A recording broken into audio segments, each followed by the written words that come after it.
Hello दोस्तों, आप सभी का हमारे YouTube चैनल पर स्वागत है। आज हम इस वीडियो में आप सबको क्लास 12th के कूलाम के नियम का सदिश विश्लेषण या निरूपण कैसे किया जाता है इसके बारे में डिटेल से बताएंगे। तो चलिए शुरू करते हैं। आप लोग सभी लोग जानते हैं कि कूलाम का नियम क्या है। किन्हीं दो स्थिर वैद्युत आवेशों के बीच, कूलाम का नियम ध्यान से सुनिए, किन्हीं दो स्थित वैद्युत आवेशों के बीच लगने वाला जो बल होता है वो उन दोनों आवेशों के, मान लीजिए वो दोनों आवेश Q1 और Q2 हैं, तो उनके बीच लगने वाला बल उन दोनों आवेशों के परिमाणों के गुणनफल के अनुक्रमानुपाती और उनकी बीच के दूरी के वर्ग के व्युत्क्रमानुपाती होता है। अर्थात जो हमें फार्मूला मिला है वो F = K × Q1 × Q2 upon R²। यही क्या है? कूलाम के नियम का फार्मूला है। अब हमको क्या करना है, इसका हमें सदिश निरूपण करना है। मान लीजिए कि ये क्या है, हमारा x और y अक्ष है, ये x अक्ष है, ये y अक्ष है, और हमारे जो दोनों आवेश Q1 और Q2 यही कहीं पे स्थित है। मान लीजिए Q1 जो है वो यहाँ पर स्थित है और Q2 यहाँ पर स्थित है।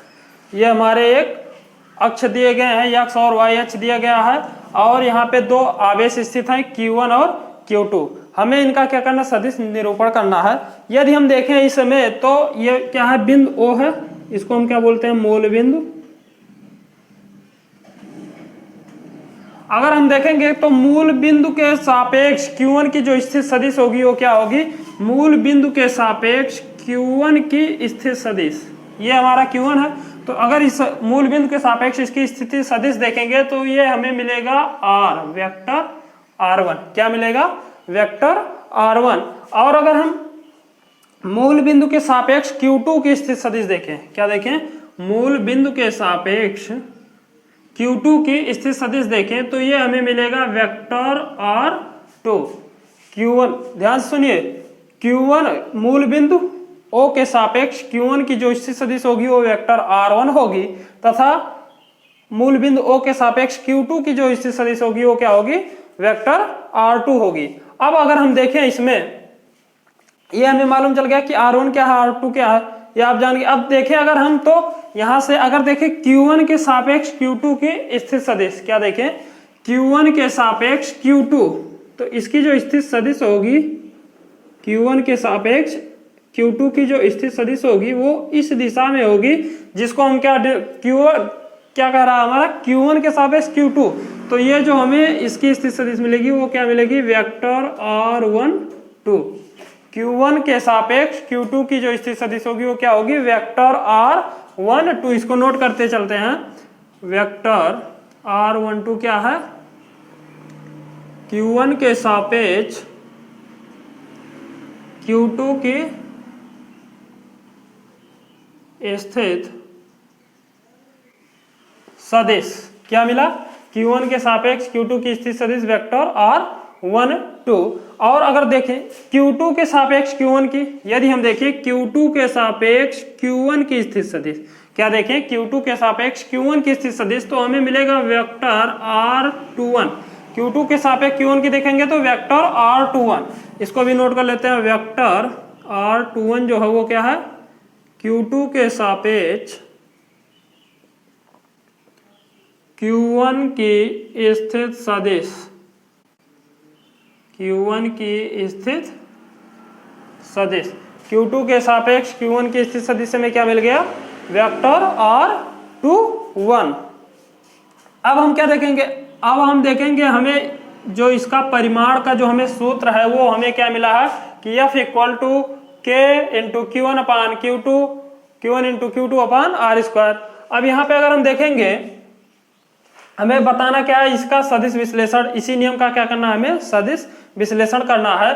तो अगर हम देखें, हमने माना क्या है, Q1 और Q2 क्या है, समान आवेश हैं, और इनके बीच स्थित सदिश हमें दिया गया है कि Q1 के सापेक्ष Q2 की स्थित सदिश वेक्टर R12 और Q2 के सापेक्ष Q1 की वेक्टर R21।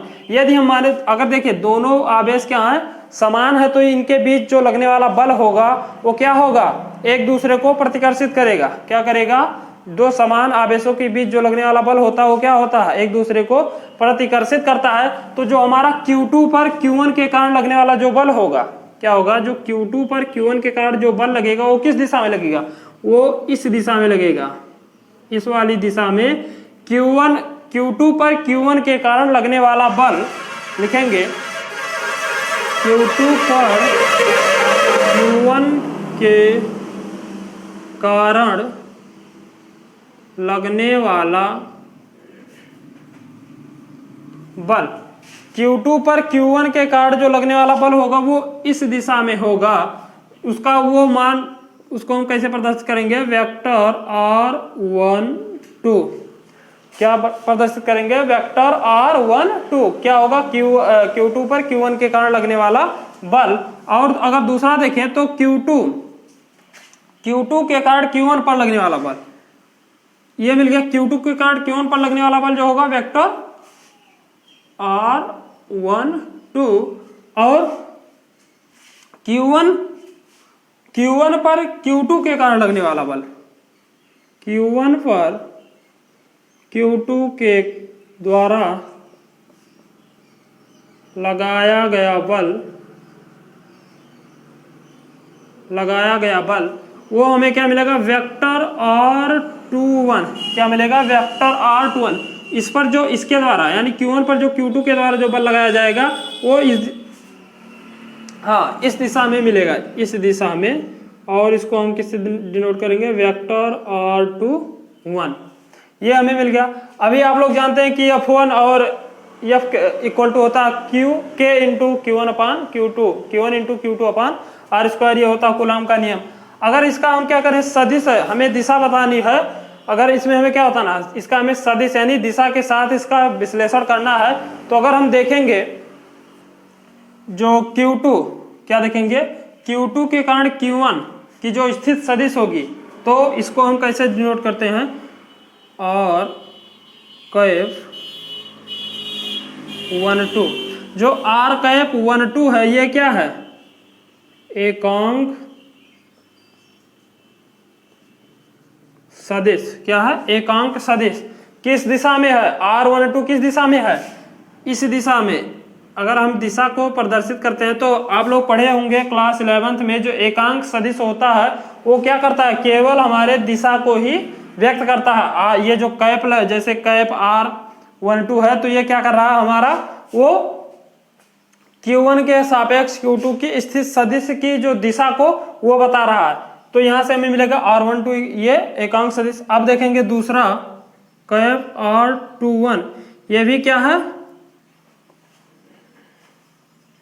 एकांक सदिश है। R21 ये एकांक सदिश है, इस दिशा में, ये इस दिशा में इसकी दिशा को व्यक्त कर रहा है R21।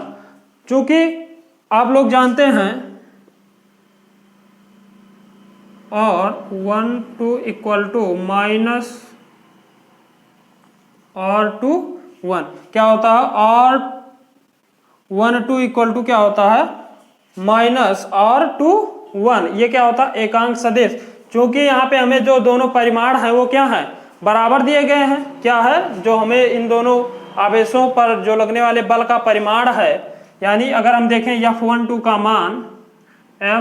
का मान तो ये हमें मिलेगा K into Q1 upon Q1 into Q2 upon R² into cap R12 ये मिलेगा। और दूसरा हमें मिलेगा F21 equal to K into Q1 into Q2 upon R², और यहाँ पे कैप R21, ये हमारा समीकरण नंबर 1। और इसको बना लेते हैं समीकरण नंबर 2। इन दोनों को देखेंगे तो इन दोनों का जो परिमाण है वो क्या है, दोनों में समान है। दोनों में क्या है, परिमाण क्या है हमारा, दोनों में समान है, लेकिन इसमें दिशा दोनों की अलग अलग है। इस पर जो Q2 पर वो Q1 के कारण जो बल की दिशा वो इस तरफ है R12 की तरफ, और Q1 पर Q2 के कारण जो लगने वाले बल है वो क्या है R21 की तरफ है। तो यहां से हमें ये मिलेगा। अब देखेंगे इसको हम इस तरीके से इसलिए लिख सकते हैं क्योंकि दोनों के परिमाण क्या है, आपस में बराबर है, परंतु इनकी दिशाएं क्या है, एक दूसरे के विपरीत हैं। इसलिए R12 equal to minus R cap R21। अगर हम देखें समीकरण 1 और 2 से इसमें से किसी का मान रख दें, समीकरण 1 में अगर हम रखेंगे तो यहां से हमें मिलेगा vector R12 equal to K into Q1 Q2 upon R square into minus R21। क्या मिल जाएगा, माइनस R21, क्योंकि यहाँ पे हमें R12 इक्वल टू क्या है, माइनस R21 है। इसमें अगर हम और सॉल्व करेंगे आगे तो यहाँ से मिलेगा vector F12 equal to K into minus आ जाएगा सामने Q1 Q2 upon R square, और यहाँ मिलेगा कैप R21। क्या मिल जाएगा, कैप R21। अब देखेंगे तो समीकरण 2 से अगर हम देखें समीकरण 2 तो यहाँ से वेक्टर वेक्टर F21 का मान कितना है, K into Q1 upon Q1 into Q2 upon R square और कैप R21। अगर समीकरण 2 से देखेंगे यहाँ पे हम लिखते हैं आगे,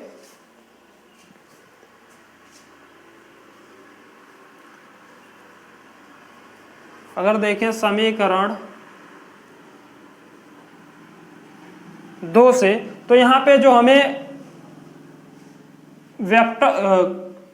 वेक्टर F21 का मान है वो K into Q1 into Q2 upon R square और कैप R21, इस ये पूरा जो मान है वो इस मान के क्या है, बराबर, दोनों क्या है, सेम है, दोनों क्या है, आपस में सेम है। इसलिए यहाँ पे हम क्या रख देंगे, F और चिन्ह यहाँ पे देखिए, यहाँ पे चिन्ह क्या है, आगे आ गया माइनस, ये यहाँ पे माइनस में था, इसको चिन्ह को आगे ले आए तो यहाँ पे आ गया माइनस। अब यहाँ से हमें मिलेगा समीकरण 2 से F vector F12 equal to minus vector F21। क्या मिल जाएगा, माइनस वेक्टर F21। यही क्या है, हमारा कूलाम के नियम का क्या है, सदिश विश्लेषण है। यही क्या हमारा, ये दोनों क्या है, सदिश विश्लेषण। इन दोनों का अगर निरूपण करेंगे तो यहाँ से हमें मिलेगा vector F12 equal to minus vector F21। उम्मीद करते हैं आपको ये वीडियो अच्छे से समझ में आया होगा। अब मिलते हैं अगले वीडियो में, तब तक के लिए धन्यवाद।